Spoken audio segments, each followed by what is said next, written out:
এই শোনো না, আমাদের অন্ধবিশ্বাস চ্যানেলটি যারা এখনো সাবস্ক্রাইব করেননি, প্লিজ সাবস্ক্রাইব করে দাও। আর অল্প কিছু সাবস্ক্রাইবার হলে 1 লক্ষ পরিবার হবে। সবাই প্লিজ সাবস্ক্রাইব এবং বেশি বেশি শেয়ার করে দাও প্লিজ। তুমি কি মন খারাপ করেছিলে? হঠাৎ প্রশ্নে অন্না চমকে উঠল। ও তৎক্ষণাৎ নিজেকে সামলে নিল এবং বলতে লাগলো, কেন মন খারাপ করব? ওই যে কংলাক পাহাড়ে ক্যাম্পিংয়ের সময় যে বলেছিলাম তোমার চোখ নিয়ে। অনন্যা সামান্য হেসে বলল, আপনি এখনো সেটা মনে রেখেছেন? আমি তো কবেই ভুলে গেছি। আমি যে ভুলতে পারছি না মা, তোমাকে আমি অজান্তে কষ্ট দিয়ে ফেলেছি। তোমার মুখের এই মলিন ভাব এখনো আমার চোখের সামনে ভেসে ওঠে। কষ্ট পাবেন না আন্টি, আমি কিছুই মনে করিনি।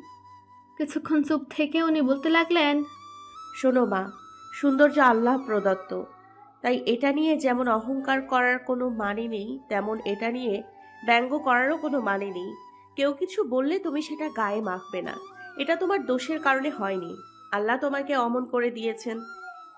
তাহলে যেটার জন্য তুমি দায়ী না, সেটার জন্য কষ্ট পাওয়ারও কোনো মানে হয় না, বুঝেছো? বুঝেছি। অনন্যার হঠাৎ ভীষণ কান্না পেল। সম্পূর্ণ অপরিচিত একজন ভদ্র মহিলা 2 দিনের পরিচয়ে ঠিক কতটা আপন করে নিয়েছে ওকে। আল্লাহ যে পৃথিবীতে ভালো ভালো মানুষও রেখেছেন সেটাই ভ্রমণে এসে বুঝতে পারল ও। ওরা দুজন চুপচাপ হাঁটতে লাগলো। ওদের থেকে খানিকটা সামনে অলি আর পিকু হাঁটছে। অলি পিছু ঘুরে এক পলক অনন্যার দিকে তাকিয়ে চোখ সরিয়ে নিল। হেনিনের বলা সেই কথাটা শোনার পর থেকে মেয়েটাকে দেখলে ওর ভীষণ লজ্জা লাগছে। এই যে যেমন এখনো লাগছে। ওর লজ্জা পাওয়ার মাঝেই পিকু বলতে লাগলো, আচ্ছা অলি ভাইয়া, এই যে একটা কাক বসে আছে না, সেটাকে দেখো। অলি লজ্জা পাওয়া বাদ দিয়ে কাকের দিকে তাকিয়ে বলল, দেখেছি। কেন বলতো? ও ল্যাংটু হয়ে বসে আছে কেন? আমরা কি পারি না ওদের জন্য জামা কাপড় বানিয়ে দিতে? অলি দীর্ঘশ্বাস ফেলল। এমন অদ্ভুত প্রশ্ন পিকু বেশ কিছুক্ষণ থেকেই করছে। ও বলতে লাগলো, জামা কাপড় পরিয়ে দিলেই বলতে গেলে ওদেরকে ল্যাংটু লাগবে, বুঝেছো? রিসোর্টে পৌঁছে সকলে ক্লান্তিতে আচ্ছন্ন হয়ে গেল। কিছুক্ষণের মধ্যেই ওদের এই চিরসবুজ আর পাহাড়ি এলাকা ছেড়ে নিজের বাসভূমিতে ফিরতে হবে ভেবে ক্লান্তিটা আরও বেড়ে চলেছে। তবু ফিরে তো যেতেই হবে। অনন্যা নিজের রুমে গিয়ে সব কিছু গুছিয়ে নিল। তারপর আলমগীর প্রামাণিকের রুমে গেল। হ্যাঁ, উনিও সব কিছু গুছিয়ে নিয়েছেন, কিন্তু ওনার মধ্যেও বেশ তন্মনে ভাব। তা দেখে অনন্যা বাঁকা হাসি বলল, বুড়োর দেখি মনের পাশাপাশি শরীরেও দারুণ রং লেগেছে। আলমগীর প্রামাণিক সামান্য হেসে বললেন, এমন জায়গা আসলে রং লাগারই কথা লালকুমারী। বুঝেছি। তবে রং বেশিক্ষণ থাকবে না, আজই আমাদের বাড়ি ফিরতে হবে, তাই সবকিছু তৈরি করে রেখো। আলমগীর প্রামাণিক হাই তুলে বললেন। বাকিরা যাচ্ছে দেখ, কিন্তু আমরা যাচ্ছি না। অনন্যা ভ্রুকুচকে বলল, আমরা যাচ্ছি না মানে? যাচ্ছি না মানে যাচ্ছি না। এখানে কি সংসার পাতার ইচ্ছা আছে? তুমি কি টাকার পুটলি পেয়েছো? রিসোর্টে থাকার খরচ কি সেই টাকার পুটলি থেকে আসবে বুড়ো? আমি কখন বললাম এই রিসোর্টে থাকবো? আমরা অন্য কোথাও যাচ্ছি। অনন্যার ভ্রু আরো খানিকটা কুচকে গেল। ও দাদুর দিকে তাকে সন্দেহে গলায় বলতে লাগলো, তুমি ঠিক কি বলতে চাচ্ছ বলো তো বুড়ো? তোমার হাব ভাব আমার ভালো লাগছে না। আলমগীর প্রামাণিক হাসি হাসি মুখে নাতনির দিকে ক্ষণকাল তাকিয়ে থাকার পর বললেন। আমরা অলিবাবুর সাথে তার বাড়িতে যাচ্ছি। অনন্যা স্তম্ভিত হয়ে গেল। কয়েক মিনিট লাগলো ওর নিজেকে সামলাতে। অতঃপর ও খেকিয়ে উঠে বলল, তোমার মাথা ঠিক আছে বুড়ো? আমরা অযথা ওনার বাড়িতে যাব কেন? আরে বুঝছো না লালকুমারী, অলিবাবু যেখানে থাকে সেই জায়গাটা দেখতে যাচ্ছি। ওর থেকে বর্ণনা শুনে আমার লোভ লেগেছে জায়গাটা দেখার। না, আমরা কোথাও যাচ্ছি না। খামোখা ওনাকে বিরক্ত করার কোনো মানেই দেখছি না। খবরদার ওনার সাথে যাওয়ার কথা বলবে না। অলিবাবু নিজে থেকে আমাকে সেখানে নিয়ে যাওয়ার কথা বলেছে, তাই আমি যাচ্ছি। কবে বলেছে তোমাকে? দিন দুয়েক আগে। তাহলে ওটা মজা করে বলেছে। দেখো, ওনার হয়তো তোমাকে নিয়ে যাওয়ার কথাটাই মনে নেই। সো তুমি ওখানে যাওয়ার কুরকুরি না দেখিয়ে বাড়িতে যাওয়ার কথা ভাবো তো বুড়ো। অনন্যার কথার মাঝে মাহি দরজার সামনে দাঁড়িয়ে গলা খাকারি দিল।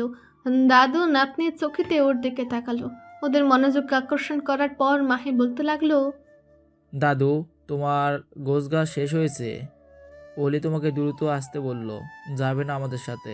আলমগীর প্রামাণিক উচ্ছ্বসিত গলায় বললেন। যাব না মানে আলবাত যাব, আমি তৈরি। মাহি মুচকি হেসে বলল। জলদি আসুন দাদু। মাহি চলে গেল। ও চলে যেতেই আলমগীর প্রামাণিক নাতনিকে ব্যঙ্গ করে বললেন। দেখলে এবার আমার অলিবাবু কখনো কিছু বলে না, ঠিকই আমাকে ডেকে পাঠালো। অনন্যা কাটকাট গলায় বলল। তবুও আমরা যাব না দাদু। আলমগীর প্রামাণিক বুঝলেন নাতনির জেদ তিনি ভাঙাতে পারবেন না, তাই উনি মুখটা যথাসম্ভব করুণ মানিয়ে বলতে লাগলেন। হ্যাঁ তাই তো, তুমি কেন যাবে?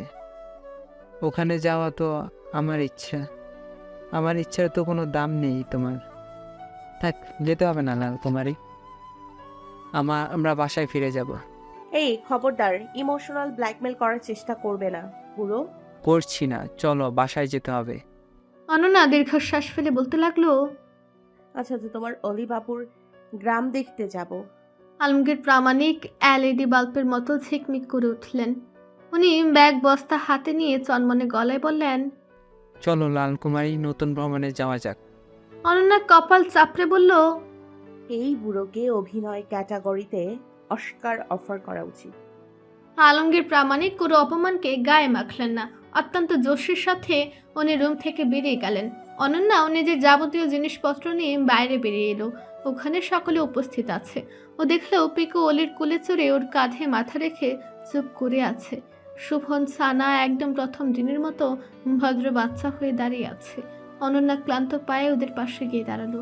ওরা দু ভাই বোন অনন্যার দিকে তাকিয়ে মুচকি হাসলো। অনন্যাও হাসার চেষ্টা করলো, কিন্তু মন থেকে হাসি আসছে না। বাঘায় হাঁটি আর্মি ক্যাম্পে যাওয়ার প্রথম স্কটে রওনা হবে ওরা। তারপর সেখান থেকে খাগড়াছড়ি হয়ে যে যার গন্তব্যে চলে যাবে। এবার ওলিও ওদের সাথে যাবে। কিছুক্ষণের মধ্যে ওরা গাড়িতে বসে পড়লো এবং সেটা রওনা হয়ে গেল। সকলে চুপচাপ বসে আছে।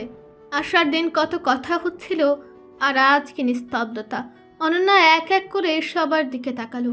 শুভন সানার দিকে চোখ যেতেই ওর ভেতর থেকে একটা দীর্ঘশ্বাস বেরিয়ে এলো। বাবার উপস্থিতিতে ওরা নিজেদের আসল রূপে ফিরে আসবে না, আর অনন্যা সেটা দেখতেও পারবে না। তবে ওরা দু ভাই বোন চুপ থাকলেও পিকু অলির সাথে অনর্গল কথা বলে চলেছে। একটু পরও আলমগীর প্রামাণিককে উদ্দেশ্য করে বলতে লাগলো। পটল দাদু, তোমার ভাতের মতো দাড়িগুলো রহস্য কিন্তু এখনো বলনি। আলমগীর প্রামাণিক হেসে ফেলে বললেন। এগুলো ছেলেদের রহস্য, মেয়েরা এই রহস্য জানতে পারবে না। পিকু মন বেজার করে বলল। এটা তো ঠিক না, মেয়ে হওয়ার অপরাধে এখন আমি দাড়ির রহস্য জানবো না। সবাই ওর প্রশ্নে হেসে ফেলল। পিকু কিছুক্ষণ চুপ করে থেকে বলল। আচ্ছা অলি ভাইয়া, তুমি কি ছেলে? অলি থতমত খেয়ে গেল। এমন প্রশ্নের জন্য ও প্রস্তুত ছিল না। তবে মাহি হাসতে হাসতে বলল। সম্ভবত ছেলে, আমি নিশ্চিত হয়ে কিছু বলতে পারছি না পিকু। অলি চোখ পাকিয়ে মাহের দিকে তাকালো। সেটা দেখে মাহের হাসি আরো বেড়ে গেল। পিকু অলির মুখের দিকে তাকিয়ে বলতে লাগলো। তুমি ছেলে হও বা মেয়ে হও, তোমার মুখটা কিন্তু অনেক সুন্দর। অলির ঠিক কি প্রতিক্রিয়া করা উচিত ও বুঝতে পারছে না। খুশি হবে না অপমানে থতমত খেয়ে যাবে। পিকুটা শেষ দিনে এসে যে ওর মান সম্মান এভাবে খেয়ে দিবে সেটাও ভাবতেই পারেনি। অলির পেছনে লাগা শেষ হলে পিকু অন্যদিকে মনোযোগ দেওয়ার চেষ্টা করলো। মেলটি শুরু থেকেই মাথা নিচু করে বসে আছে। পিকু ওর দিকে তাকিয়ে বলতে লাগলো। তুমি অমন চুপ করে আছো কেন বিল্টু ভাইয়া? সবার সাথে কথা বলা লাগে, তুমি দেখছি খুব পচা হয়ে গেছো। মাহি ওর কথার সাথে তাল মিলিয়ে বলল। ঠিক, একদম ঠিক। পিকু কাট কাট গলায় বলল। আমি ভুল বলি না। সেটাও ঠিক। পিকু নিজের ছোট্ট ব্যাগ থেকে একটা চকলেট বের করে বিল্টুর দিকে বাড়িয়ে দিয়ে বলল। এই যে নাও, খাও। বিল্টু এক পলক দেখলেও কিন্তু নিল না। মাহি আর অলি মুচুর মুচুর করে হাসছে। ওর হাসির দিকে তাকিয়ে বিল্টুর গা জ্বলে গেল। মাহি মুচুর মুচুর হাসি অব্যাহত রেখেই বিল্টুকে ঝাঁকিয়ে বলল। আরে নে নে, দিচ্ছে তখন নে। বিল্টু তবুও নিচ্ছে না। পিকু ওর দিকে চকলেট বাড়িয়ে রেখেছে এখনো। ও বলতে লাগলো। বিল্টু ভাইয়া নাও, চকলেটটা অনেক মজার, ক্রুত ক্রুত করে কামড়ে কামড়ে খেলে অনেক মজা পাওয়া যায়। অলি নিজের হাসি যথাসম্ভব আটকে রেখে বলল। কি হলো বিল্টু, নিচ্ছিস না কেন? বিল্টু এবার নিয়ে নিল। পিকু হাসি মুখে বলল। এই চকলেটের সাথে ছোট গাড়িও পাওয়া যায়, তোমারটাতেও আছে নিশ্চয়ই। মাহি আর অলি মাথা নিচু করে মুচুর মুচুর করে হাসতে লাগলো। ওদের হাসির দিকে কটমট দৃষ্টিতে কিছুক্ষণ তাকিয়ে থেকে বিল্টু চকলেটটা খেতে লাগলো। ওকে খেতে দেখে পিকু উৎসাহী গলায় বলল। মজা না? বিল্টু মাথা উপর নিচ করে বলল। কিছুক্ষণ পর মাহি গলা খাকারে দিয়ে বলল। তা পিকু, চকলেট কি শুধু বিল্টুর জন্য, আমাদের জন্য নেই? অলি হেসে ফেলল। মাহি থতমত খেয়ে গেলেও বলল। আমাদের এলাকার বড় মানুষরা তো খায়, তোমাদের এলাকার বিষয়ে কিছু বলতে পারছি না। তবুও তুমি বোকা। বলে পিকু খিকখিক করে হাসতে লাগলো। ওর হাসির শব্দই ক্ষণকাল গাড়িতে অব্যাহত থাকলো। অনন্যার মন কিছুতেই ভালো হচ্ছে না। ভ্রমণ থেকে ফিরে যেতে বুঝে এত কষ্ট লাগে। উফ, এই কষ্ট তো অসহ্যনীয় লাগছে ওর কাছে। শোভন, সানা কি অবলীলায় বসে আছে। ওদের কি কোনো দুঃখ হচ্ছে না? হয়তো হচ্ছে না, কারণ ওরা নিজেদের মতো করে আনন্দ করতে জানে। কিন্তু অনন্যা তো জানে না, ওর জীবনে যে সুখ ধরা দিতে চায় না। তাই তো ভীষণ কষ্ট হচ্ছে ওর। গাড়ি এসে বাঘাই হাটি আর্মি ক্যাম্পে থামলো। এখান থেকেই যাত্রা শুরু করেছিল ওরা। এখানে এসেই সেই যাত্রা শেষ হলো। যাত্রার পাশাপাশি যে নতুন মানুষগুলোর সাথে পরিচয় হয়েছিল, সেই পরিচয়ও শেষ হলো। বাড়ি ফিরে যাওয়ার কথা শোনার পর থেকে পিকু অলির গলা জড়িয়ে রেখে কাঁদতে লাগলো। ওর কান্না থামছে না, আর না অলিকে ছাড়ছে। পিকুর মা বাবা ওকে সামলানোর চেষ্টা করছেন, পাশাপাশি অলিকেও বোঝানোর চেষ্টা করছেন। অনন্যা সেদিকে নিষ্পলক চোখে তাকিয়ে আছে। এমন সময় হুট করে কিছু শব্দ শুনে ওর সামনে তাকালো। শুভন আর সানার থাবড়া থাবড়ি শুরু হয়ে গেছে। অনন্যা কি মনে করে যেন বলে উঠল। তোমাদের একটা ছবি তুলি। অনন্যার কথায় কিছু একটা যেন ছিল, যেটা শুনে ওরা কোনো আপত্তি ব্যতীত ছবি তুলতে দিল, তাও আবার মারামারি করা অবস্থায় ছবি। অনন্যার হঠাৎ কান্না পেতে লাগলো, চোখ দুটো ভিজে উঠল। ছি, কি লজ্জার কথা! কেউ দেখলে কি বলবে? অনন্যা দ্রুত নিজের চোখের পানি মুছে ফেলল। পিকুকে সামলানো গেছে, ওর কান্না খানিকটা থেমেছে। ওরা এখন যাওয়ার জন্য প্রস্তুত। অনন্যা এগিয়ে গিয়ে সকলের সাথে খানিকটা কথা বলল। তারপর একটা চকলেটের বক্স পিকুর হাতে দিয়ে বলল। তোমরা 3 ভাই বোন এগুলো খাবে, আর আমার কথা মনে করবে, ঠিক আছে? পিকু মাথা ঝাঁকিয়ে সম্মতি জানালো। ওরা গাড়িতে চড়ে হাত নেড়ে বিদায় জানিয়ে চলে গেল। অনন্যার চোখ আবারও ভেজে উঠল। তবে এবার ধরা পড়ল। অলি ওর চোখের দিকে তাকিয়ে বলল। কান্না করবেন না, ভাগ্যে থাকলে আবার দেখা হবে ইনশাআল্লাহ। অনন্যা তৎক্ষণাৎ চোখের পানি মুছে বলল। আমি কোথায় কাঁদলাম? পানি ছিটিয়ে দিয়েছিলাম মুখে, এখনো সেগুলো লেগে আছে। অলি আহামক হয়ে গেল, তবু কণ্ঠটা স্বাভাবিক করে বলল। তাই তো আমি তো ভুলেই গিয়েছিলাম, মুখে পানি দিলে সেই পানি চোখ দিয়ে টপ টপ করে পড়ে। আমি খুব খুব দুঃখিত। নতুন যাত্রা শুরু হয়ে গেল। অনন্যা চোখ ভরে ভরে বাইরের দৃশ্য দেখে চলেছে। বাংলাদেশের পাহাড়ি এলাকার রাস্তাগুলো যে এত অপরূপ, সেটা না দেখলে কেউ বিশ্বাস করবে না। অলির সাথে তখনের পর আর কথা হয়নি ওর। অবশ্য অলিও নিজে থেকে কিছু বলেনি। মাহি আর বিল্টু অনর্গল কথা বলে চলেছে। সেসব কথায় অনন্যার কোনো মনোযোগ নেই। ওর সমস্ত মনোযোগ প্রকৃতির মাঝে। কিছুক্ষণের মধ্যেই ওরা এলাকার কাছাকাছি পৌঁছে গেল। গাড়ি থেকে নেমে অনন্যা চারিদিকে তাকাতে লাগলো। ওর বেশ ভালো লাগছে জায়গাটা। অলি আলমগীর প্রামাণিকের উদ্দেশ্যে বলতে লাগলো। চলো আলু দাদু, আমরা এখন এলাকায় পদার্পণ করতে যাচ্ছি। তোমাকে অনেক কিছু দেখানোর বাকি আছে। আলমগীর প্রামাণিক এক প্রকার লাফিয়ে উঠে বললেন। চলো অলিবাবু, আমি সব কিছু 4-5 বার করে দেখব। অলি হেসে ফেলল ও সকলকে নিয়ে এলাকায় প্রবেশ করলো। প্রবেশ করার সাথে সাথেই সকলের সৌজন্যমূলক হেসে বলতে লাগলো। আমাদের ভ্রমণ কেমন কাটলো? মারাত্মক। এক এক করে সকলের প্রশ্নের উত্তর দিতে দিতে অলি এগোতে লাগলো। ওর মুখে চিরাচরিত সে মিষ্টি হাসি। সকলে নতুন অতিথিদের বিষয়ে কৌতূহল প্রকাশ করতেও ভুল করলো না। অলি হাসি মুখে সে কৌতূহলও মিটিয়ে দিয়েছে। এই নতুন অতিথিরা যে কিছুদিন এখানে থাকবে, সেটাও সকলকে জানিয়ে দিল। অলি ওদেরকে নিয়ে প্রথমে খুদেজা চাচাজানির বাড়িতে গেল। বিল্টুকে দেখে উনি ছাগলের দেখাশোনা করা বাদ দিয়ে ছেলেকে এসে জড়িয়ে ধরলেন। অতঃপর অলিকে উদ্দেশ্য করে বললেন। ও তোকে কোনো রূপ বিরক্ত করেনি তো অলি? একদম না চাচি যান, বরং আমি ওকে বিরক্ত করেছি, তার জন্য মাফ করে দাও প্লিজ। খুদেজা বেগম সামান্য হেসে বললেন। তোর ওই মাপ চাওয়া খুব মিস করলাম রে। বলতে গেলে এলাকায় সবাই তো মাপের অভাবে এক প্রকার শুকিয়ে যাচ্ছিল। ওনার কথা শুনে অনন্যা বিড়বিড় করে বলল। সবার থেকে মাফ চাওয়ার ব্যাধি আছে তাহলে। হঠাৎ আলমগীর প্রামাণিক আর অনন্যার দিকে নজর যেতেই খুদেজা বেগম ভ্রুকুচকে বললেন, কে রে অলি, এনারা কারা? আগে দেখেছি বলে তো মনে পড়ছে না। অলি কিছু বলার আগে আলমগীর প্রামাণিক উচ্ছ্বসিত গলায় বলতে লাগলেন, কিন্তু আমি অনেক দেখছি, প্রায় প্রায় স্বপ্নে একজন রূপবতী মেয়েকে দেখতাম, আবার হতাম এই রূপবতী মেয়েটাকে, সেটা ভেবে ভেবে আজ তোমাকে স্বপ্নের বাইরে বাস্তবে দেখে ভীষণ ভালো লাগলো মা। খুদেজা বেগম প্রথম দফায় হকচকে গেলেন, পর মুহূর্তে লজ্জা পেয়ে বলতে লাগলেন, কি যে বলেন চাচা, আপনি কিন্তু আমার অতিরিক্ত প্রশংসা করছেন। অতিরিক্ত কি বলছো মা? এমন রূপবতী মেয়ে খুব কমই চোখে পড়ে। আপনি আমাকে লজ্জা দিচ্ছেন চাচা। এভাবে আরো কিছু কথাবার্তা চললো ওনাদের মাঝে। অনন্যা হতাশ শ্বাস ফেলে মনে মনে বলল, এই বুড়ো মানুষকে পটাতে খুবই ওস্তাদ। এইভাবে আমার সহজ সরল দাদিটাকে পটিয়েছিল নিশ্চিত। ওনাদেরকে কথা বলার সুযোগ দিয়ে অলি চুপ করে থাকলো। তবে পরিচয় করিয়ে দেওয়াটাও খুব জরুরি একটা কাজের মধ্যে পড়ে, তাই ও গলা খাকারি দিয়ে বলতে লাগলো, চাচি যান, এনাদের এখন বিশ্রাম প্রয়োজন, অনেক জার্নি করেছে।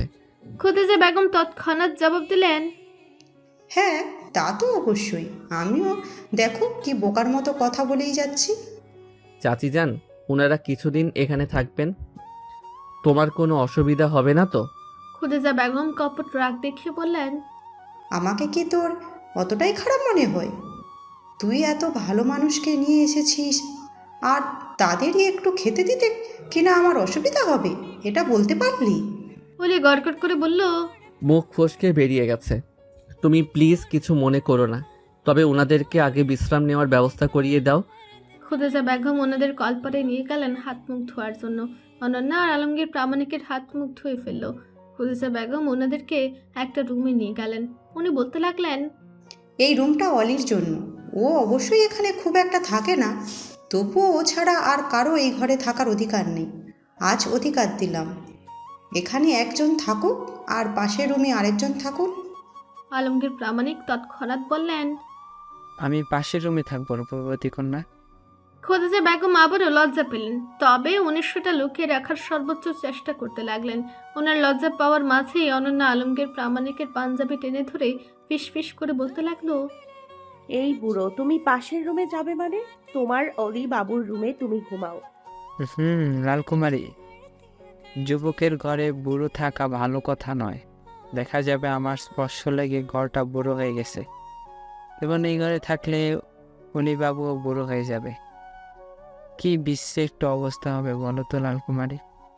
অনন্যা চোখ পাকিয়ে দাদুর দিকে তাকিয়ে বলতে লাগলো, ওটা কার আবল তাবল থিওরি বলো তো? কার আবার? আমার। এটাকে আবল তাবল বলতে পারবো না। অনন্যা কাটকাট গলায় বলল, আর আমি থাকলে যদি রুমটা মেয়ের রূপ ধারণ করে আর তোমার অলি বাবু মেয়ে হয়ে যায়, তখন বিশ্রী অবস্থা হবে। আলমগীর প্রামাণিক হেসে ফেলে ফিসফিস করে বললেন, সেটা কি সম্ভব রে পাগলি? অবাস্তব কথা বলছো কেন? তোমারটা খুব বাস্তব কথা ছিল। আলমগীর প্রামাণিকের সে কথার জবাব দেওয়ার প্রয়োজন বোধ করলো না। উনি খুদেজা বেগমের দিকে এগিয়ে গিয়ে বললেন, চলো দেখি মা, পাশের রুমটা দেখতে চাই। চলুন চাচা। উনি আলমগীর প্রামাণিককে পাশের রুমে নিয়ে যাওয়ার পর সেটা দেখাতে দেখাতে বললেন, এটা বিল্টুর রুম, কিন্তু ও একা থাকতে ভয় করে, তাই আমার সাথেই ঘুমায়। তাছাড়া বিল্টুর বাবা কাজের জন্য বাইরে থাকেন, তাই আমিও ছেলেটাকে একা রাখি না। অনন্যা ওনার কিছু কথা শুনতে পেল, আর কিছু কথা শুনতে পেল না। ও এখনও অলির রুমেই আছে আহামুখ হয়ে। আলমগীর প্রামাণিককে নিয়ে পারা যায় না। উনি কখন যে কি বলবেন সেটা উনি ছাড়া আর কেউ বলতে পারবেন না। ওনার কথা ভাবা বাদ দিয়ে অনন্যা রুমটার দিকে মনোযোগ দিল। বেশ সাজানো গোছানো পরিপাটি একটা রুম, কোনো অগোছালো ভাব নেই। এই রুম হয় খুদেজা বেগম সাজিয়ে রেখেছেন, নয় অলি সাজিয়েছে। তবে খুদেজা বেগমের সম্ভাবনা বেশি। একটা ছেলের রুম এত সাজানো গোছানো তখনই থাকে যখন অন্য কেউ সেটা সাজিয়ে রাখে। রুমটা অনন্যার বেশ পছন্দ হলো, কিন্তু এটা অলির রুম ভাবলে কেমন অস্বস্তি বোধ হতে লাগলো। তাই ও রুম থেকে বেরিয়ে আসলো। বাড়িটা ঘুরে ঘুরে দেখতে লাগলো। 3টা থাকার রুম, একটা রান্নাঘর আর একটা গোয়াল ঘর দিয়ে এই বাড়ি তৈরি। তবে এবারের সৌন্দর্য বাড়িয়ে দিয়েছে গাছে গাছে ফুটে থাকা রং বেরঙের ফুল। ফুল যে আল্লাহর কত সুন্দর একটা সৃষ্টি সেটা ফুলের রাজ্যে প্রবেশ করলেই বোঝা যায়। অনন্যার অনেক দিনের শখ ও একটা ফুলের বাগান করবে নিজের রুমের ব্যালকনিতে। নানা প্রতিকূলতায় এত সুন্দর ভাবনা ওর মস্তিষ্কে আসেনি, কিন্তু এই ভ্রমণে এসে ওর মন ভালো হওয়ার সাথে সাথেই সুন্দর সুন্দর ভাবনাগুলো এক এক করে স্মরণ হচ্ছে। এবার বাড়ি ফিরে এই কাজে লেগে পড়বে ও। আলমগীর প্রামাণিক আর অনন্যার বিশ্রামের ব্যবস্থা করে অলি নিজের ছাগল তিনটাকে নিয়ে ব্যস্ত হয়ে পড়ল। ও ছাগল তিনটাকে নিয়ে পাহাড়ে নিজের বাড়ির উদ্দেশ্যে রওনা হলো। মাহি নিজের বাড়িতে চলে গেছে, বিশ্রাম নেওয়া অতীব জরুরি। তবে বিল্টু অলির সাথে সাথে এসেছে। অলি ওকে উদ্দেশ্য করে বলতে লাগলো, বউয়ের দেওয়া চকলেট কেমন লাগলো রে? বিল্টুর মুখ হাসি হাসি ছিল, কিন্তু অলির কথাটা কর্ণগোচর হতেই ওর মুখটা গম্ভীর হয়ে গেল। ও অলিকে পটাপট কয়টা খুশি দিয়ে দিল। ও আমার বউ না, তোমার হলেও হতে পারে। অলি জিব্বায় কামড় দিয়ে বলল, ছ্যা কি বলছিস? আমি একজন গণ্যমান্য বড় ভাসুর হই, এসব অনাচারমূলক কথা বলিস না। কি কি কি কি কি বললে? গণ্য আবার মান্য? গণ্যমান্য মানুষ তো আমি, আমার বৈশিষ্ট্য কেড়ে নিও না অলি ভাইয়া। গণ্যমান্য বানান কর দেখি। বিল্টু চুপসে গেল। ও বিড়বিড় করে বলল, পারো তো শুধু বানান ধরতে, এমন যদি কথায় কথায় হাতে টাকা ধরিয়ে দিতে তাহলে তো হতো নাকি? ওকে জবাব না দিতে দেখে অলি ভ্রু নাচিয়ে বলল, কি রে, জবাব দিচ্ছিস না কেন? গণ্যমান্য বানান বল। বিল্টু গলা খাকড়ে দিয়ে বলতে লাগলো, এত সহজ বানান আমি বলবো না, ধরলে কঠিন কোনো বানান ধরো। অলি হাসতে লাগলো। ওর হাসির শব্দের সাথে ছাগলের ম্যামের শব্দ যুক্ত হলো। পাহাড়ের ফাঁকা জায়গায় সেই শব্দ বারবার প্রতিধ্বনিত হয়ে ফিরে আসতে লাগলো। সেই শব্দ শুনে বিল্টুর ভীষণ লজ্জা লাগতে লাগলো, তবু ঠাট বজায় রেখে বলল, অযথা হাসছো কেন? আমি সহজ বানান বলে নিজের মুখের ব্যথা তুলতে চাই না, বুঝেছ? আমাকে সবসময় কঠিন কঠিন বানান ধরবে, যেমন আমি, তুমি, আকাশ, নদী, বেল, তাল। ওর কথা আটকে দিয়ে অলি হেসে হেসে বলল, এই কয়টা বানানই পাস তাহলে? যাক সে কথা, আমি আবার ভালো মানুষ, আমি কঠিন বানান ধরতে পারি না। তুই আমার ছোট ভাই বলে কথা, তোকে কি আর কঠিন বানান ধরা যায়? তোকে তো ধরতে হবে সহজ বানান, যেমন ব্রাহ্মণবাড়িয়া, মুমূর্ষু, কঙ্কাল। বিল্টু গলা উঁচিয়ে বলতে লাগলো, হঠাৎ বানানের ক্লাস কোথা থেকে আসলো? আমরা ছাগলের জন্য এসেছি না বানানের জন্য এসেছি বুঝলাম না। আমি এখন কথা না বলার প্রতিজ্ঞা করলাম, আগামী 2 ঘন্টা আমি কথা বলবো না। স্টার্ট 1 2 3। বিল্টু চুপ হয়ে গেল আর অলি মন খুলে হাসতে লাগলো। দেখতে দেখতে ওরা অলির এক কামরার বাড়িতে পৌঁছে গেল। নতুন নতুন ঘাস জন্মেছে এবং সেই ঘাসে বুনো ফুল ফুটে আছে। কে যে সুন্দর লাগছে উঠানটা। অলি ছাগল তিনটাকে সেই ফুল মারাতে দিল না, পাশ কাটিয়ে নিয়ে গেল। তারপর তিনজনকে দড়ি দিয়ে বেঁধে বলতে লাগলো, কিরে, ভালো ছিলি? আমাকে মিস করেছিস? তিনজনই ম্যামা করে উঠল। অলি মুচকি হেসে বলল, যাক, মিস করেছিস তাহলে। নিজের মুখের নমনীয়তা দূর করে অলির সন্দেহজনক গলায় একটা ছাগলকে বলতে লাগলো, হ্যাঁ রে সুন্দরী, তোর রাম ছাগল ভাই দুটো মঞ্জু চাচার ছাগলগুলোর সাথে ইটিস পিটিস করার চেষ্টা করেনি তো? সুন্দরী খুব জোরে ম্যামে করে উঠল। তা দেখে অলি মাথা নিচু করে দীর্ঘশ্বাস ফেলতে লাগলো। অতঃপর গম্ভীর মুখে রাম ছাগল দুটোর দিকে তাকিয়ে বলতে লাগলো, তোরা কি মানুষ হবি না? নিজের কথার ভুল ধরতে পেরে অলি থতমত খেয়ে গেল। ও গলা খাকারি দিয়ে বলল, ওহো, তোরা তো ছাগল, তোরা আবার মানুষ হবি কিভাবে?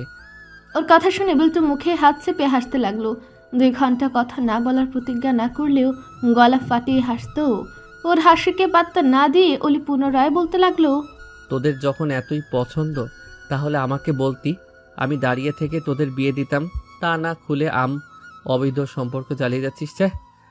খুদেজা বেগমের বাড়িতে খাওয়া দাওয়া শেষ করে আলমগীর প্রামাণিক অলির কাছে যাওয়ার জেদ ধরলেন, কিন্তু খুদেজা বেগম ব্যস্ত থাকায় উনি নিয়ে যেতে পারছেন না। অন্যদিকে আলমগীর প্রামাণিক ধৈর্য ধরতে পারছেন না, তাই উনি একা একা যাওয়ার পরিকল্পনা করলেন।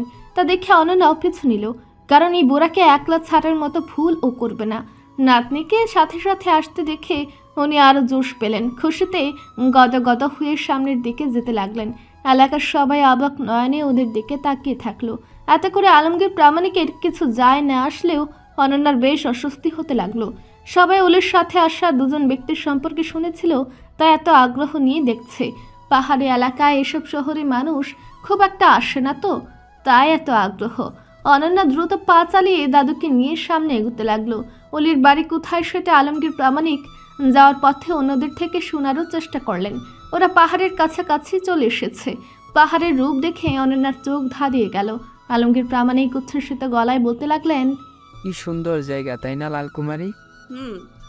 অলিবাবুর রুচি অনেক উন্নত, সেটা বলার অপেক্ষা রাখে না। অনন্যা কপাল কুঁচকে বলল, ওনার প্রশংসা করার কোনো সুযোগ হাতছাড়া করো না বুড়ো। করবো কেন? কত ভালো একটা ছেলে। তবে একটা সমস্যা আছে। কি সমস্যা? অলিবাবুকে আমার খুব চেনা লাগে, কিন্তু কোথায় দেখছি সেটা একদম স্মরণ করতে পারছি না। অনন্যা হতাশ শ্বাস ফেলে বলতে লাগলো, তোমার বয়স হয়েছে বুড়ো, তাই ভুলভাল জিনিস নিয়েই চিন্তা করছো। ওনাকে তোমার পরিচিত মনে হতে যাবে কেন? না তুমি আগে এখানে এসছো, আর না উনি কখনো ঢাকায় গিয়েছেন। তাহলে দেখা হওয়ার সম্ভাবনা কোথা থেকে আসছে? আলমগীর প্রামাণিক চিন্তিত স্বরে বললেন, জানি না, কিন্তু আমার এত পরিচিত মনে হবে কেন? তোমার মনের রং লেগেছে, তাই এই অবস্থা। তবুও তো কোনো সুযোগ হাতছাড়া করো না আমাকে অপদস্থ করার। মাঝে মাঝে লাগাম টানতে হয়, বুঝলে বুড়ো? আলমগীর প্রামাণিক কিছু বলতে যাবেন তার আগে অনন্যার সামনের চোখ নিবদ্ধ করে হাত উঁচিয়ে ওনাকে থামিয়ে দিল। নাতনির চোখ অনুসরণ করে ওনার সামনে তাকালেন। সাথে সাথেই ওনার চোখ মুগ্ধতায় ছেয়ে গেল চিরসবুজের মাঝে এক টুকরো বাড়ি, যেটাকে ঘিরে রেখেছে বিভিন্ন রং বেরঙের ফুলের গুচ্ছ। এমন একটা বাড়ি যেন সকলের প্রত্যাশা। ওরা এক পা করে সামনের দিকে এগোতে লাগলো। আলমগীর প্রামাণিক ক্ষীণ গলায় বললেন, এমনি কি আর বলি, অলিবাবুর প্রশংসা করি। অনন্যা জবাব দিল না। আলমগীর প্রামাণিকের কথাটা মিথ্যা না। অলির রুচি যে অনেক উন্নত সেটা মানতে একটু আপত্তি নেই ওর। কোনো হতাশাগ্রস্ত মানুষকে যদি এমন একটা বাড়িতে এনে রাখা হয় তাহলে সে আত্মবিশ্বাসী একজন মানুষে পরিণত হয়ে যাবে। বাড়ির আঙ্গিনায় প্রবেশ করে ওদের মুগ্ধতা আরও বেড়ে গেল। ছোট্ট একটা আঙ্গিনা, একপাশে ছোট্ট একটা পুকুর যেটাতে পরিষ্কার পানি টলটল করছে। পানিতে দু একটা শাপলা ফুলের পাতাও নজরে আসছে, তবে ফুল এখনও ফুটেনি। পুকুরটার পাশে বনফুলের সমাহার, অবশ্য আঙ্গিনার বেশিরভাগ জায়গায় ফুল দিয়ে ভরপুর। ছাগলদের রাখার জন্য ছোট্ট একটা ঘর, আর অলির থাকার জন্য আরেকটা ঘর। বেশ, এই তো হয়ে গেল একটা স্বপ্নের বাড়ি। জীবনের সুখী হওয়ার জন্য কোনো রাজপ্রাসাদ লাগে না, বরং এমন একটি বাড়ি হলেই যথেষ্ট। আলমগীর প্রামাণিক বলতে লাগলেন, তুমি যদি আসতে না দিতে তাহলে কি এমন একটা জায়গা দেখতে পেতাম? আসলেই তো এমন একটা জায়গা কি দেখতে পেত? ভাগ্যে অনন্যা রাজি হয়েছিল, নয়তো জীবনের সবচেয়ে সুন্দর দৃশ্যটা দেখা থেকে বঞ্চিত হতো। হঠাৎ পেছনে অলির গলার আওয়াজ শুনে অনন্যা মুগ্ধতার জগৎ থেকে বেরিয়ে আসলো। পিছু ঘুরে অলির দিকে তাকালো। অলি ছাগল নিয়ে হাস্যজ্জ্বল মুখে এগিয়ে আসছে। কোনো রাজপুত্রের মতো দেখতে না হলেও ওর দিকে তাকিয়ে থাকতে ইচ্ছে করছে। উস্কো খুস্কো চুলগুলো বাতাসের ছাপটায় মৃদু মৃদু উঠছে। কপালে বিন্দু বিন্দু ঘামের চিহ্ন। গায়ের শার্টটাতে ময়লা লেগে আছে, যেগুলো অলি এক হাত দিয়ে ঝাড়ছে।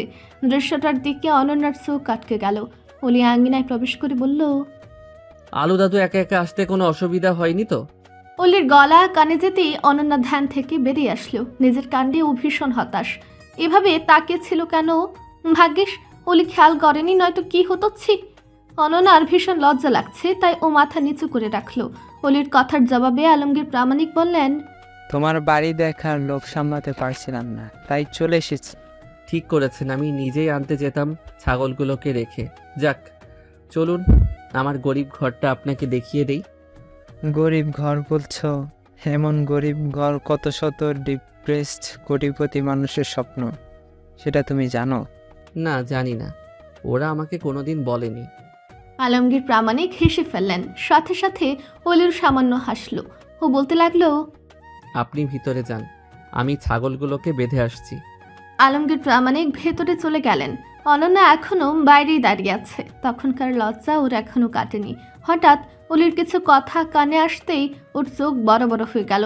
অলি ছাগলগুলোকে বলছে, এই যে তোরা দুই ভাই কান খুলে শোন, মঞ্জু চাচার ছাগলের সাথে ইটিস পিটিস করার চেষ্টা করলে আমি তোদের বিয়ের ব্যবস্থা করব।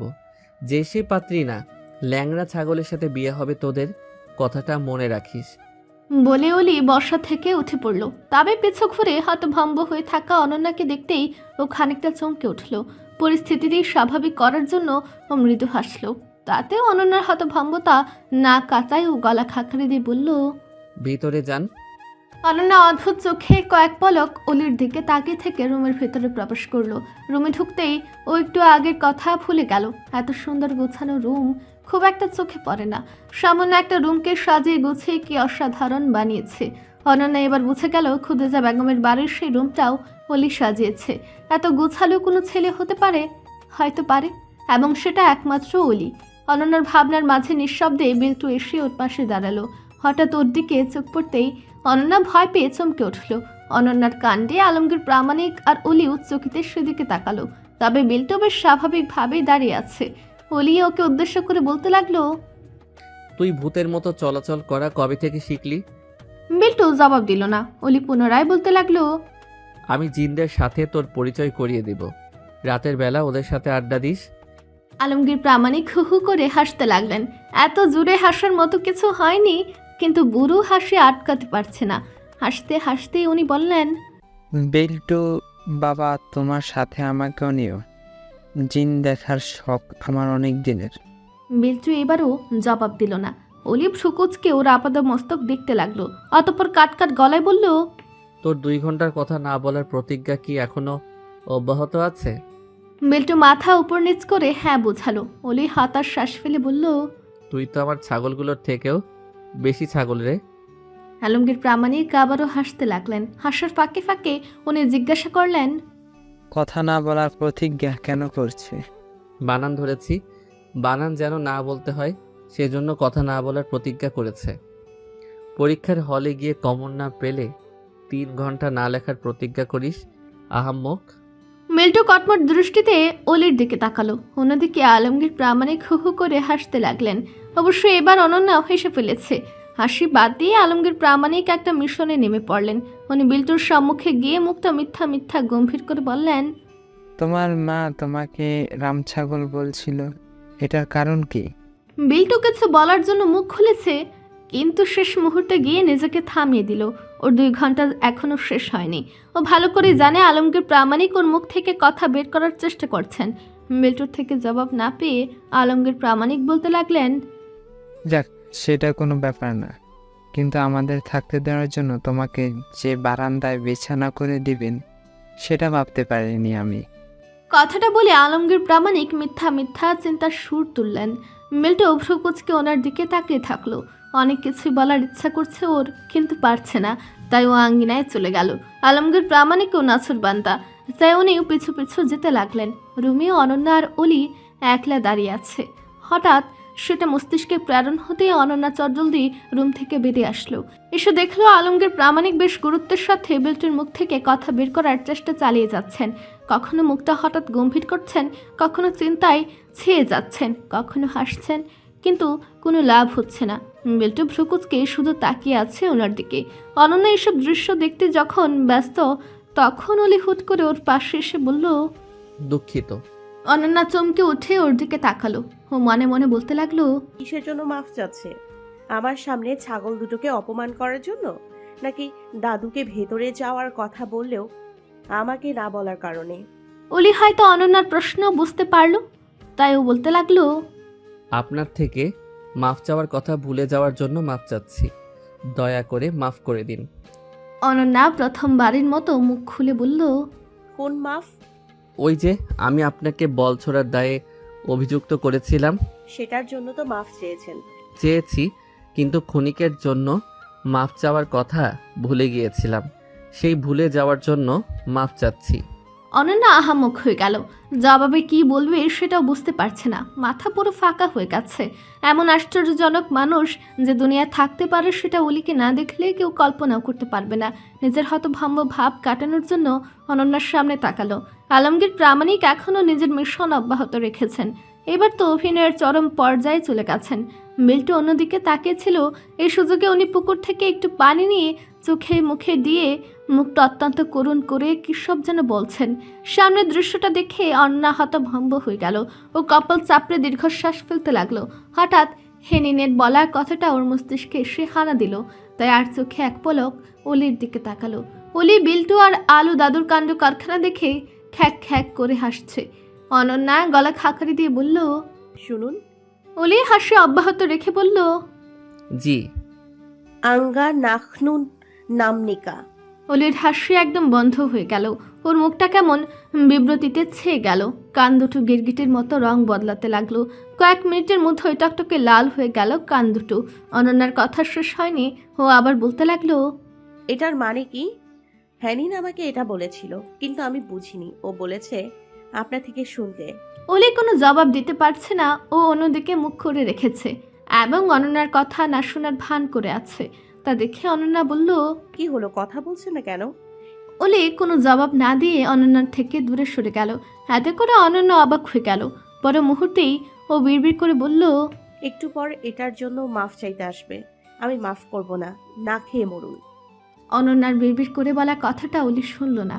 ও একটু দূরে গিয়ে অস্ফুট স্বরে বলল, আমি তোমাকে ভালোবাসি। অলি নিজের গাল চেপে ধরে বলল, এটা কিভাবে বলবো আপনাকে? মেয়েরা তো উল্টাপাল্টা ভাবতে ওস্তাদ। অবশ্য আমি নিজেও একটু আগে উল্টাপাল্টা ভেবেছি, মনে করেছি আপনি আমাকে ভালোবাসেন। ছ্যাঃ। অলি লজ্জায় লাল হয়ে গেল। হুট করে পায়ের সাথে পা লেগে ও পুকুরে পড়ে গেল। সবাই চকিতে সেদিকে তাকালো, এমনকি ছাগল তিনটাও। কেন যেন মনে হলো ওকে পড়ে যেতে দেখে রাম ছাগল দুটো হেসে উঠল। তা দেখে অলি কাট কাট গলায় বলল, ল্যাংড়া পাত্রীও পাবি না, তোদের বিয়েই দিব না আমি। যা ভাগ। পাখিদের কিচিরমিচির আওয়াজে সে মনের মধ্যে উৎফুল্ল ভাব তৈরি করে দিয়ে যাচ্ছে। অনন্যারা এখনও অলির সেই পাহাড়ের বাড়িতেই আছে। আসলে এত সুন্দর একটা জায়গা থেকে যেতে ইচ্ছা করছে না। তবে বিল্টুর 2 ঘন্টা সময় পার হয়ে গেছে, এখনও কথা বলতে পারবে। অলি ভেজা কাপড়ে দাঁড়িয়ে আছে। ওর কটমট দৃষ্টি রাম ছাগল দুটোর দিকে নিবদ্ধ। অবশ্য অনেকক্ষণ থেকে ও ওভাবেই তাকিয়ে আছে। অবশেষে ও মুখ খুলে বলল, তোদের মানুষ বানানো আমার জন্য ফরজ হয়ে আছে। ছাগল হয়ে এত ছাগলামো করলে চলে? আমরা মানুষ হয়ে ছাগলামি করি, সেই হিসেবে তোদের উচিত ছাগল হয়ে মানুষ স্বামী করা, বুঝেছিস? ওর কথা শুনে বিল্টু আর আলমগীর প্রামাণিক হু হু করে হাসতে লাগলো। ওদিকে অনন্যা আহাম্মক হয়ে অলির কাণ্ড কারখানা দেখতে লাগলো। এই ছেলেটা পদে পদে ওকে হতভম্ব করে দিচ্ছে। এতটাই হতভম্ব করে দিচ্ছে যে বেচারি হাসতেই ভুলে যাচ্ছে।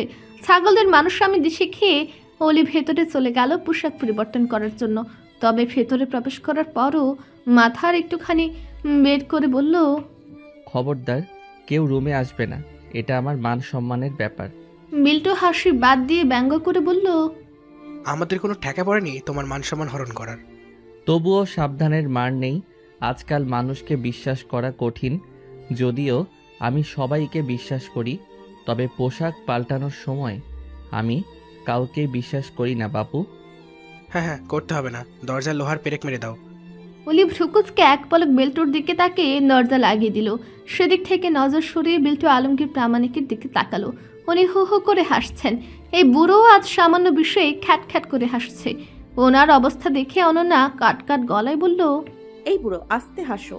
তোমার ভেতরের সব কলকবজা তো মনে হয় নাড়িয়ে দিয়েছ। হাড্ডির সাথে হাড্ডির সংঘর্ষের শব্দ শুনতে পাচ্ছি আমি। আলমগীর প্রামাণিক আরো জোরে জোরে হাসলেন। হাসতে হাসতে বললেন, হাড্ডিটা একটু এনজয় করুক না লাল কুমারী। অনন্যা বুঝে উঠল না আজ কি ওর হতভম্ব হওয়ার দিন। সবাই এত অদ্ভুত অদ্ভুত কথা বলছে কেন? বারবার আহাম্মক হতে হতে ও ক্লান্ত হয়ে পড়ছে। ওর ক্লান্তির মাঝে অলি বাবু নিজের মান সম্মানকে সাথে করে নিয়ে রুমের বাইরে বেরিয়ে আসলো। ওর মুখ হাসি হাসি। ও হাসি হাসি মুখেই মিল্টুর দিকে এগিয়ে আসলো। অতঃপর ওর দিকে বেশ কিছুক্ষণ এক দৃষ্টিতে তাকিয়ে থাকলো। এতে করে বিল্টু ভরকে গেল। ও ভ্রু কুচকে বলতে লাগলো, তুমি আমার থেকে বদলা নেওয়ার কথা ভাবছো না তো? যা দুষ্টু, আমি কি বদলা নেওয়ার মতো লোক? এই না না, লোক না, আমি তো এখন যুবক।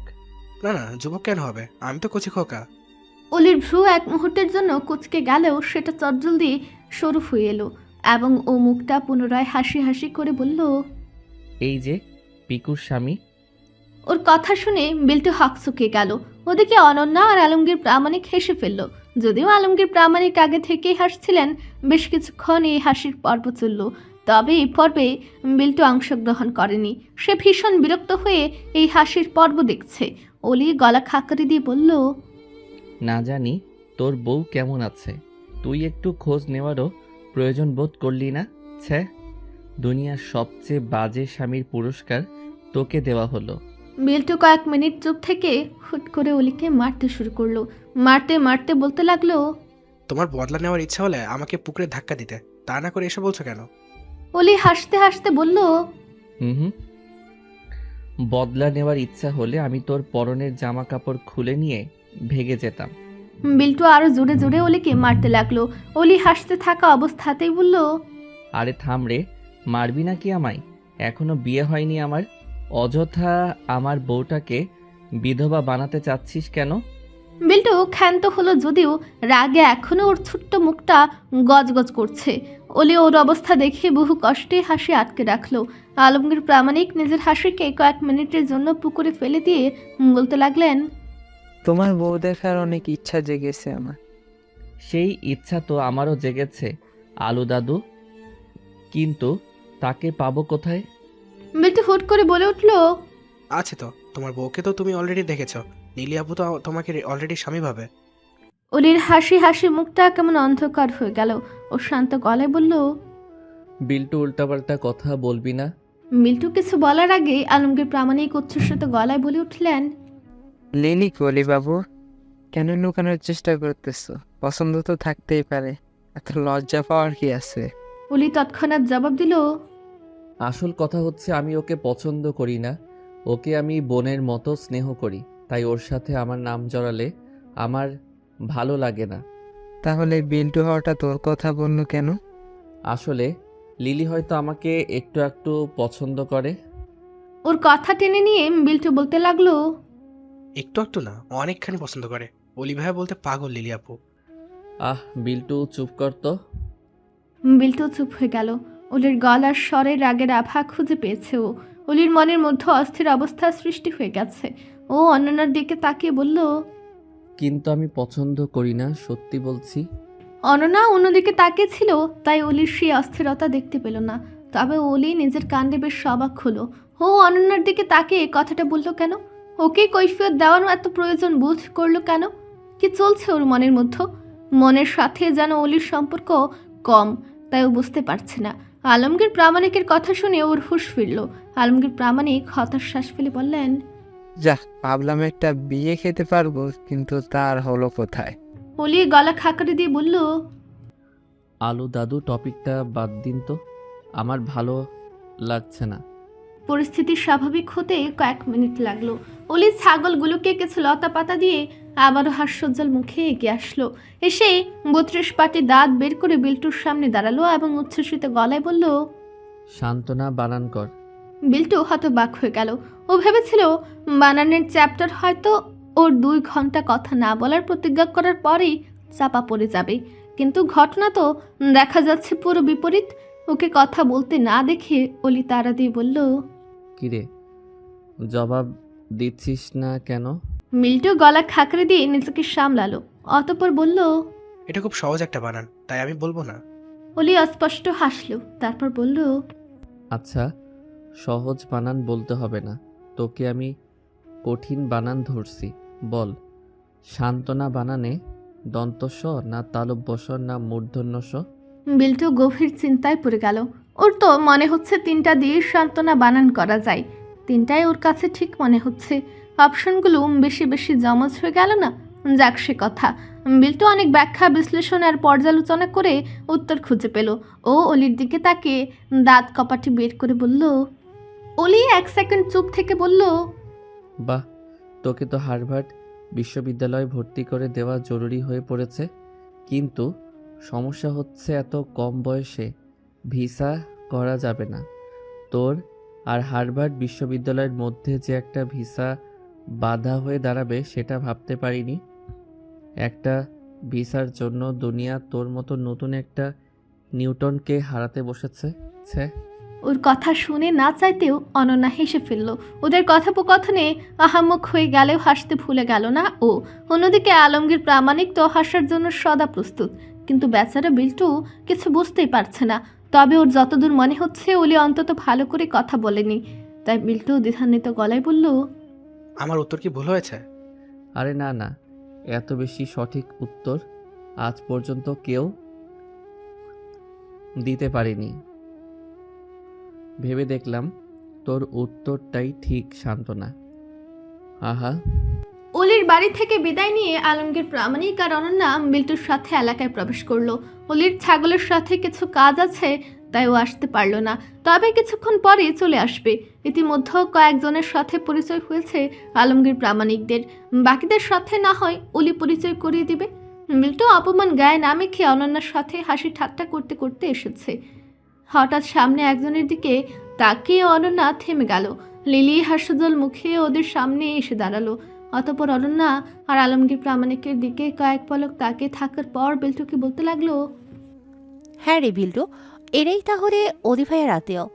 হুম। লিলি বিল্টুর সাথে আরো দু একটা কথা বলে আলমগীর প্রামাণিকের সাথে আলাপ জুড়ে দিল। অন্যদিকে অনন্যা এক দৃষ্টিতে লিলির দিকেই তাকিয়ে থাকলো। এমন রূপবতী মেয়ের দিকে না তাকালে ব্যাপারটা ভালো দেখায় না, তাই তো অনন্যা লিলির দিকেই তাকিয়ে আছে। মুখের মধ্যে এত মায়া মেয়েটার।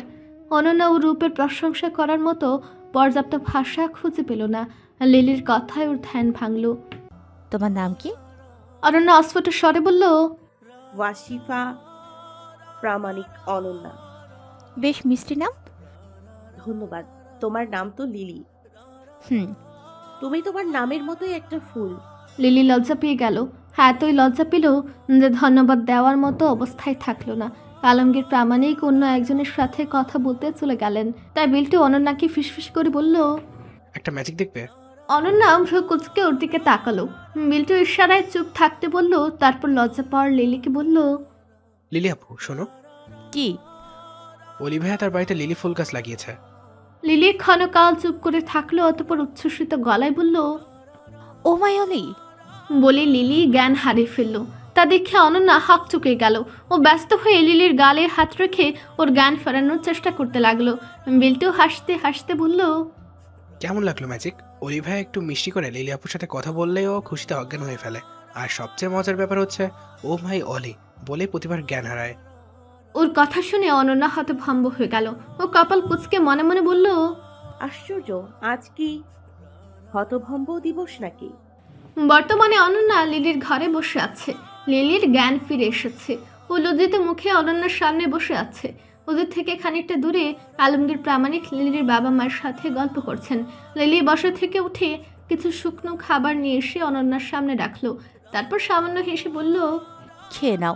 লিলি অনন্যার পাশে বসে পড়লো। খানিক সময় নীরবতা বিরাজ করলো। লিলি ইতস্তত করে বলতে লাগলো, তখনকার ঘটনার জন্য কিছু মনে করো না। বলে ও লজ্জিত ভঙ্গিতেই হাসলো। অনন্যা শান্ত গলায় বলল, আমি কিছু মনে করিনি, তবে খানিকটা অবাক হয়েছি। লিলি হেসে ফেললো এবং বলতে লাগলো, আসলে অলি ভাইয়াকে না চাইতেও ভালোবেসে ফেলতে হয়। এমন ছলনার যুগে তার মতো সহজ সরল আর নিষ্পাপ মনের মানুষ খুব কম পাওয়া যায়। এমন একটা মানুষকে কেউ ভালো না বেশে পারে? অনন্যা মুচকি হাসলো। কোনো জবাব দিল না। লিলি অলির প্রসঙ্গে না গিয়ে অনন্যাকে খাওয়ার জন্য তাগিদ দিতে লাগলো। অনন্যা ভদ্রতার খাতিরে একটা বিস্কুট নিয়ে সেটাতে কামড় দিল। লিলি অন্যদিকে মুখ করে মুচকি মুচকি হাসছে। হয়তো অলির কথা মনে পড়ে গেছে ওর। অনন্যার চোখে ওর মুখের দিকে মুগ্ধ নয়নে তাকিয়ে থাকলো। এত রূপবতী একটা মেয়ের ব্যবহার কি মিষ্টি! এমন একটা মেয়েকে কি কেউ না বলতে পারে? অলিও এই মেয়েকে ভালোবাসতে বাধ্য হবে। অনন্যা চোখ সরিয়ে নিল লিলির থেকে। ও চায় না ওর নজর লেগে যাক। লিলি টুকটাক কথা বলতে লাগলো অনন্যার সাথে। কথা বলার মাঝে ও অনন্যার দিকে কিছুক্ষণ তাকিয়ে থাকলো। মেয়েটার সৌন্দর্য ওর কাছে মোটেও কম বলে মনে হলো না, তবে একটা খুঁত রয়ে গেছে। সেই খুঁতের দিকে কিছুক্ষণ তাকিয়ে থেকে লিলি অস্ফুট স্বরে বলল, একটা কথা জিজ্ঞাসা করতে পারি, যদি কিছু মনে না করো? অনন্যা খাওয়া থামিয়ে দিল। ও হয়তো বুঝে গেল প্রশ্নটা কি রিলেটেড হতে পারে, তাই আগে ভাগে নিজেকে মানসিকভাবে প্রস্তুত করে ফেললো। ও মাথা উপর নিচ করে সম্মতি জানালো। লিলি ইতস্তত করে বলতে লাগলো, তোমার চোখের সমস্যাটা কি জন্মগত না জন্মের পরে হয়েছে? অনন্যা নিশ্চুপ হয়ে এক জায়গায় চোখ নিবদ্ধ করে রাখলো। তা দেখে লিলি ভরকে গিয়ে বলল, আমি তোমাকে কষ্ট দিতে চাইনি, ঠিক আছে, তোমাকে উত্তর দিতে হবে না। অনন্যা এক পলক লিলির ঘাবড়ে যাওয়া মুখের দিকে তাকিয়ে ক্ষীণ হাসলো। অতঃপর বলতে লাগলো, কষ্ট পাওয়ার কিছুই নেই, এটা আমার শরীরের অংশ। ওকে তো না দেখার ভান করে থাকতে পারি না। চোখের সমস্যা জন্মের পর দেখা দিয়েছে। যখন আমার বয়স কম তখন হঠাৎ আমার চোখে ছানি দেখা দিল। শুরুতে অতটা গুরুত্ব না দিলেও সেটা পরবর্তীতে বেশ ঝামেলার সৃষ্টি করে দিল। অপারেশন করার জন্য ভারতে গিয়েছিলাম, কিন্তু তাতেও কোনো লাভ হয়নি। যতবার আশা নিয়ে গিয়েছি ততবারই হতাশ হয়ে ফিরে আসতে হয়েছে। শেষে নিজের নিয়তিকে মেনে নিয়েছি। আল্লাহ যদি আমার ভাগ্যে এটাই লিখে রাখেন তো এটাই থাক। লিলি ওর কথা শুনে হতাশ শ্বাস ফেলল। ভীষণ খারাপ লাগা কাজ করতে লাগলো ওর। ও অনন্যার কাঁধে হাত রাখলো। দুজনের কেউই কোনো কথা বলল না।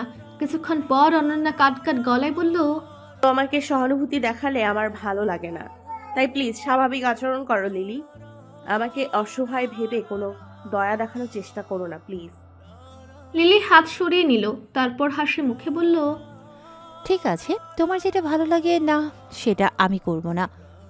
অনন্যা মৃদু হাসলো। এমন সময় আলমগীর প্রামাণিক সেখানে উপস্থিত হয়ে বললেন, তোমরা চুপচাপ হয়ে আছো কেন?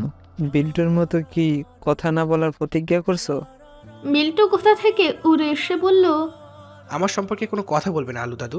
আমি ভিআইপি মানুষ, আমার নাম যেখানে সেখানে নেওয়া উচিত না, ওকে?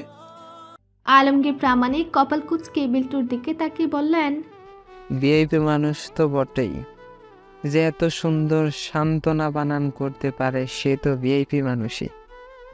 এখনো কোনো রিপোর্টার আসছে না কেন সেটা নিয়েই তো আমি শঙ্কিত। বিল্টু কটমট দৃষ্টিতে আলমগীর প্রামাণিকের দিকে তাকিয়ে বলল, খবরদার, বানানের প্রসঙ্গ তুলবে না তুমি। বানানের সাথে বর্তমানে আমার ব্রেকআপ চলছে। ওহো, পিকুর মতো হয়ে গেছো দেখছি। না না, পিকুর সাথে তোমার কিছু না কিছু তো আছে। আলমগীর প্রামাণিক বৃদ্ধ বিধায় বিল্টু নিজের হাতকে সংযত করে রাখলো। তবে চোখ পাকিয়ে আলমগীর প্রামাণিকের দিকে 1 মিনিটের মতো তাকিয়ে থেকে বলল, তোমাকে আমি দেখে নিব। আলমগীর প্রামাণিক হাই তুলে বললেন, এটাও পিকুর কথা? সব কি ওর দলিল করার কথা নাকি? ও যেটা বলবে সেটা অন্যকে বলতে পারবে না? অন্যদের কথা জানি না, কিন্তু পিকুর বলা কথাগুলো অবশ্যই বলা যাবে না।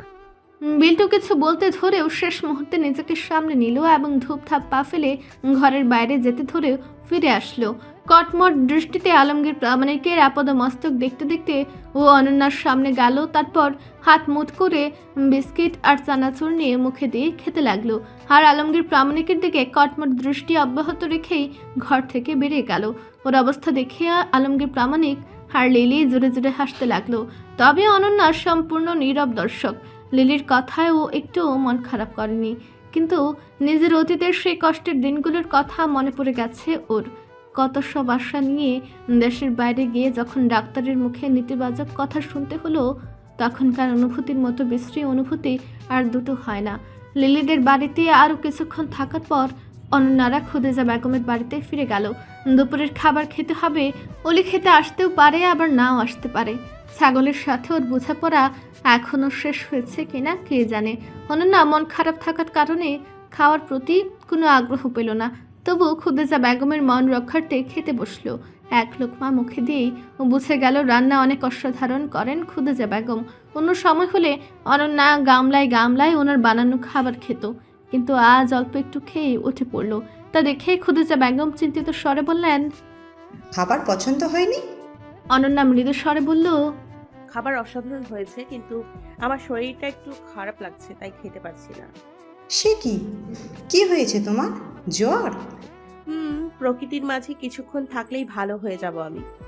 কথাটা বলে অনন্যা খুদেজা বেগমের বাড়ির আঙ্গিনা আর গেটের কাছাকাছি চলে গেল। সুন্দর সুন্দর ফুল দেখলে মন আপনা আপনি ভালো হয়ে যাবে। ও যখন প্রকৃতি দেখতে ব্যস্ত, তখন দেখলো অলি নিজের মুখে হাসির ইমোজি ফুটিয়ে রেখে খুবই গাম্ভীর্যের সাথে খেতে আসছে।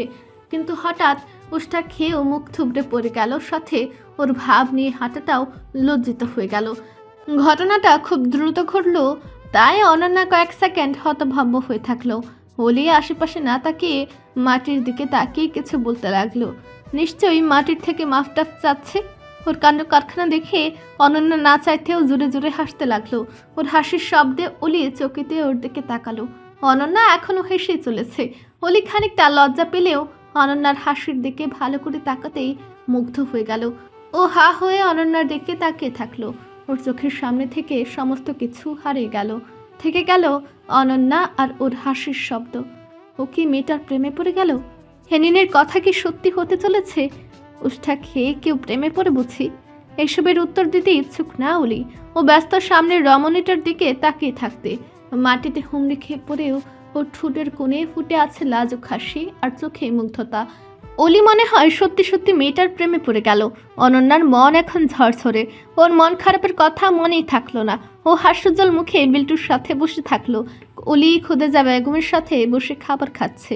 আলমগীর প্রামাণিক পাখি ধরার একটা ছোট্ট চেষ্টা চালাচ্ছেন, কিন্তু কোনোভাবেই সফল হচ্ছে না। অনেকক্ষণ থেকে ওনার কাণ্ড কারখানা দেখে চলেছে অনন্যা। এবার বিরক্ত হয়ে বলতে লাগলো, পুরো খুব কুরকুরি উঠেছে। হ্যাঁ, পাখিরা খেপে গেলে তোমার মাথার চুল ছিঁড়ে নিয়ে গিয়ে সেখানে স্টেডিয়াম বানিয়ে দেবে। আলমগীর প্রামাণিক থতমত খেয়ে গেলেন। উনি সবার সাথে কথায় পারলেও নিজের নাতনির সাথে পেরে ওঠেন না। উনি হতাশ শ্বাস ফেলে অনন্যার পাশে এসে বসে পড়লেন। অতঃপর বললেন, তুমি কি পাখিদের পক্ষে না আমার পক্ষে? পাখিদের পক্ষে। সাথে সাথে এমন সত্য কথা বলতে নেই, মাঝখানে একটু দম নিয়ে ইনিয়ে বিনিয়ে বলবে, যাতে বিপরীত মানুষটি একটু কম কষ্ট পায়। যেমন? তুমি বলবে, দাদু তোমার পক্ষে থাকা আমার জন্য ড্রিম, কিন্তু আমি অত্যন্ত নগণ্য মানুষ, তাই তোমার মতো শ্রেষ্ঠ মানুষের পক্ষে যেতে পারলাম না, আমাকে পাখিদের পক্ষ বেছে নিতে হলো। অনন্যা চোখ বড় বড় করে নিজের দাদুর দিকে তাকালো।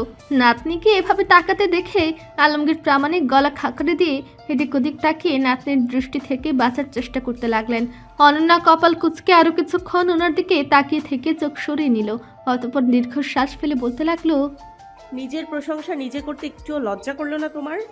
ছেলে মানুষের লজ্জা নেই, এটা তুমি বারবার ভুলে যাও লালকুমারী।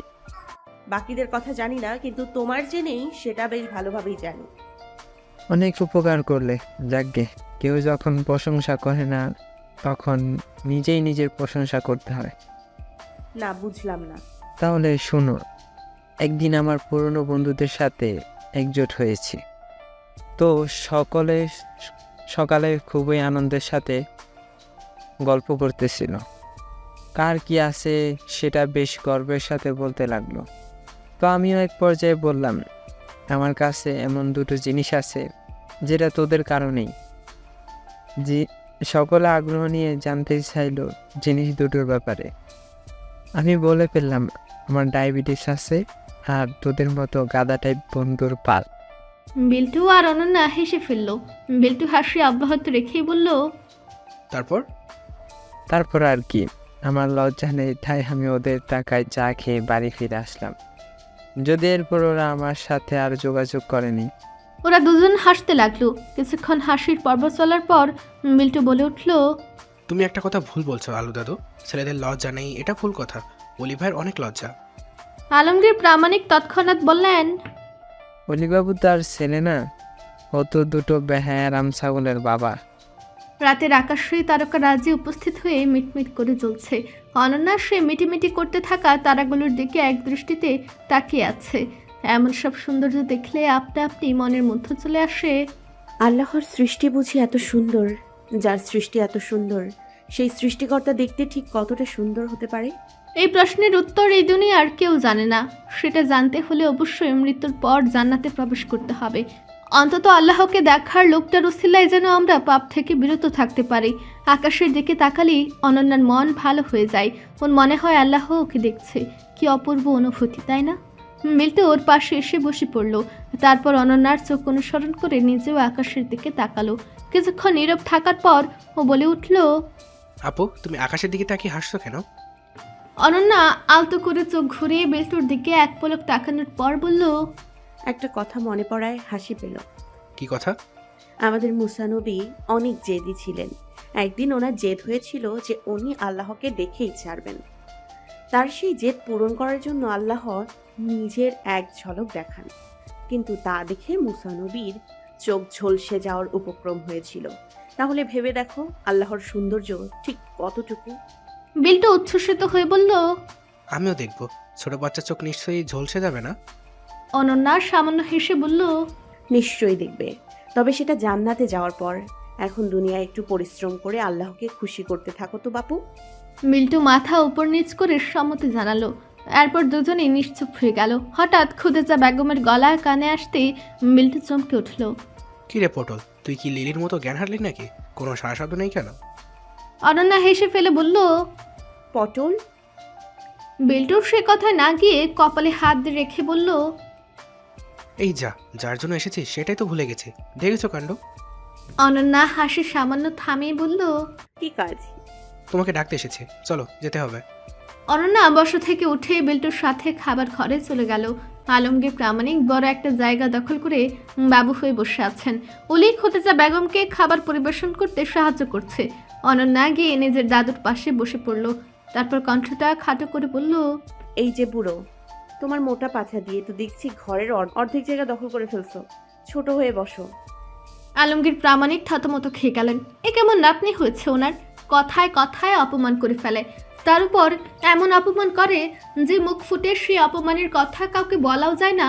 আলমগীর প্রামাণিক চাইলে আগের মতোই বসে থাকতে পারতেন, কিন্তু উনি অল্প একটু জায়গা দখল করে বসলেন। আসলে একমাত্র নাতনির কোনো কথা উনি অমান্য করতে পারেন না। ওনার অবস্থা দেখে অনন্যা মুচকি হাসলো। অন্যদিকে অলি খাবার পরিবেশন করার পাশাপাশি আর চোখে বারবার অনন্যার দিকে তাকাচ্ছে। ও নিজেকে এই কাজ করা থেকে নিষেধ করলেও মানতে পারছে না। চোখ আজ ওর কোনো কথা শুনছে না। তবে অনন্যা হুট করে একবার ওর দিকে তাকালে ওদের চোখাচোখি হয়ে গেল। এতে করে অলি মারাত্মক লজ্জা পেয়ে ভুলেও আর অনন্যার দিকে তাকালো না। খাবার খাওয়া শুরু করে দিল সবাই। খুদেজা বেগম নিজের পটলের সাইজের ছেলেকে খুবই যত্নের সাথে ভাত মাখিয়ে খাইয়ে দিচ্ছেন। এই দৃশ্যের দিকে কেন যেন অলি এক দৃষ্টিতে তাকিয়ে থাকলো। ওর এই তাকিয়ে থাকার প্রকালে ওর চোখ মুখগুলো করুণ হয়ে গেল। অনন্যা খেতে খেতে হঠাৎ সামনের দিকে তাকালেই অলির সে অসহায় দৃষ্টি দেখতে পেল। কেমন কাতর চোখে তাকিয়ে আছে মা ছেলের দৃশ্যের দিকে। অলির অবস্থা দেখে অনন্যার খারাপ লাগলো। তাই ও আলমগীর প্রামাণিকের প্যাটে কোতা মেরে ফিসফিস করে বলল, নিয়মিত ভালোবাসার গল্প শুনতে এবং পড়তে আমাদের অন্ধবিশ্বাস চ্যানেলটি সাবস্ক্রাইব করে পাশে থাকা বেল আইকনটি ক্লিক করুন। ধন্যবাদ সবাইকে।